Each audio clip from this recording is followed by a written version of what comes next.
There, fight fans. Once again, thanks for joining me. We've got the scoop. Joining me tonight, Bola Ray. Come on, Bola. What do you got tonight for me? Hey, how y'all doing? Again, my name is Doing great. Bola, and this is the scoop. So, to thank you for giving me the opportunity to give my perspective as to the world of boxing today and yesterday. This episode is going to be another one on what I deem complete robberies in the professional ranks of boxing. And the fight we're going to talk today is the fight between Shannon Briggs and George Foreman. Nice. November 5th, 1994. George Foreman, after being down on all three scorecards, came out with a 10th round knockout of one Michael Moore. He earned the IBF, the WBA, and the lineal crown.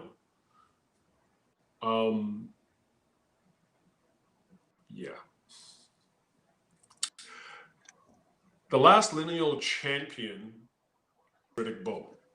Riddick Bowe did not want to fight Lennox Lewis, so he put the WBA in the garbage. From there, Riddick Bowe lost a war to Holyfield, who then lost to Michael.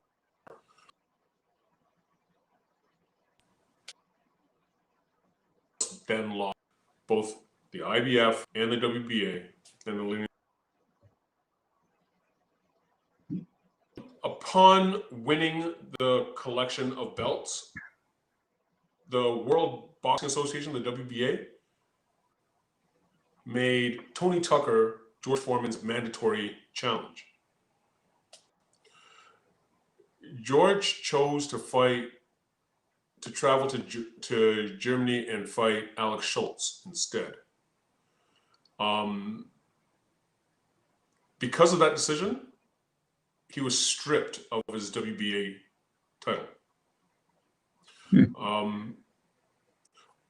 In doing so, the fight between Alex Schultz and George Foreman was deemed a controversial win for George. So the IBF made Alex Schultz his mandatory rematch following that. George decided not to fight Alex Schultz a second time, citing that he looked on the rankings and he didn't see Michael Moore anywhere on the rankings, on the IBF rankings, which he found to be incredibly unfair because Michael Moore was their champion less than a year prior, and gave George the chance to be a world champion once again, and he'd like to repay the favor, only to find that he wasn't even in the top 10. He wasn't anywhere in the rankings.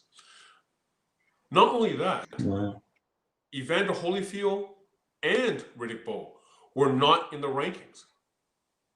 So he felt those fights would better suit or better satiate his moral compass than going off and giving Alex Schultz immediate rematch. That decision cost him the IBF title. So now you got George without heart, but he's still the lineal champion because he hasn't been beaten, actually physically beaten in the ring. We then move forward to November 22nd, 1997. And he steps into the ring against a young, strong, hungry prospect in Shannon the Cannon Briggs. Shannon, this was his 30th or 31st fight. And of his 30 past fights, he had one loss. 29 of the 29 wins that he had, 26 of them went or didn't make the final bell. Only 4 of them made the final bell. Or 25 of them, sorry. And 4 of them made the final bell. He was a sensational knockout artist, but his record was sort of padded by my humble opinion.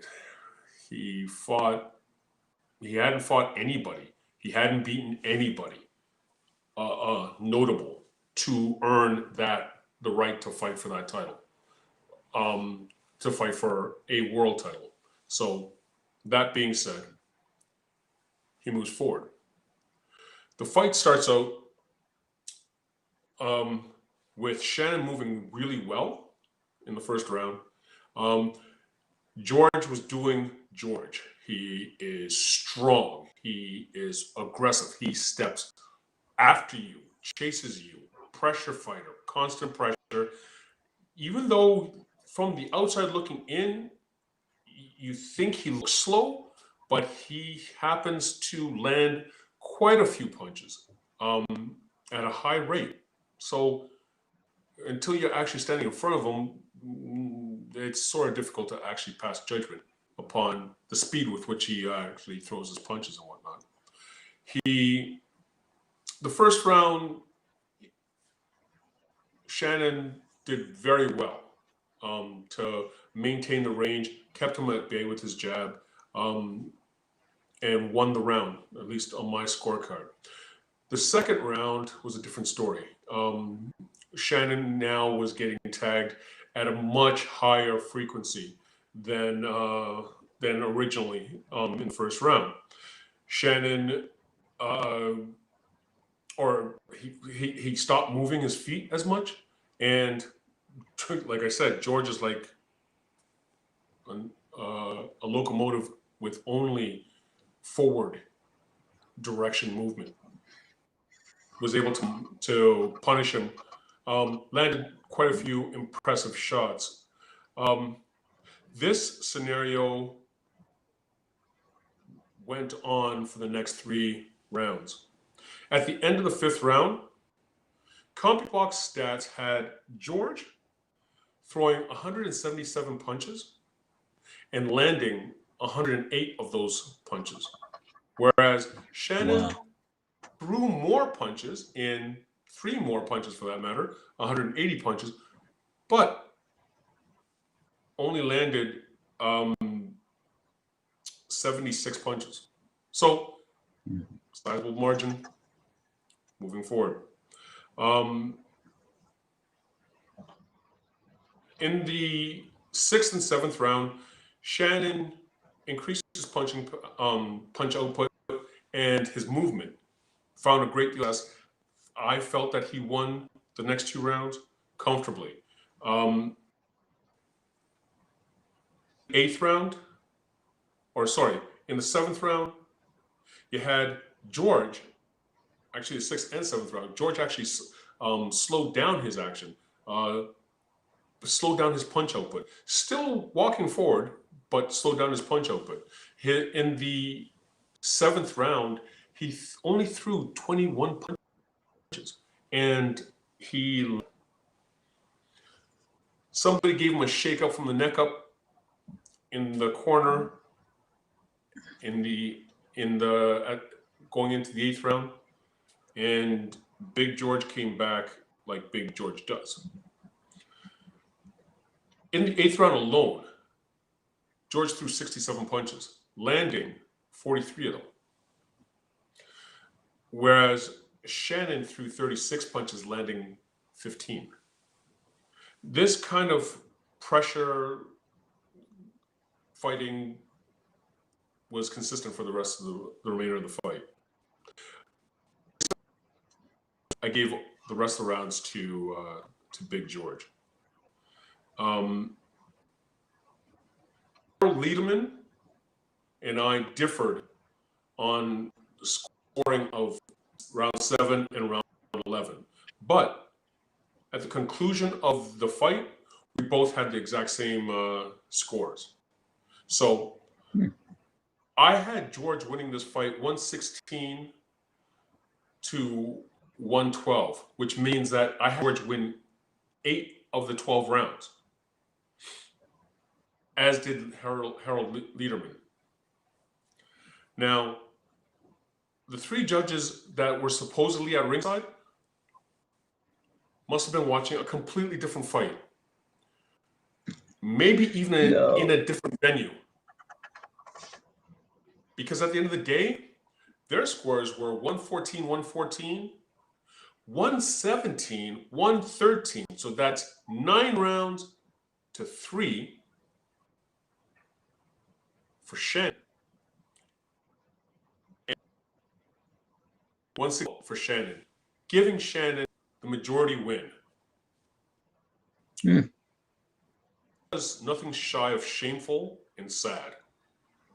The audience started to boo at the conclusion of that decision. That was George Foreman's last fight. Now, really, an unfitting send-off for an absolute warrior and an incredible ambassador of the sport. Still regarded as one of the greatest punchers of all time.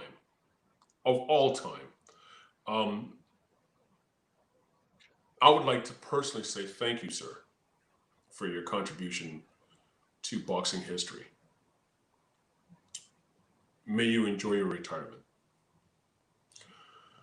Now, if you disagree with my findings or the scoring system that I have or any comments whatsoever, leave them down below in the comment section. If you enjoyed this, please smash the like button, subscribe, share, tell friends. For the most part, again, it's your boy, Bola.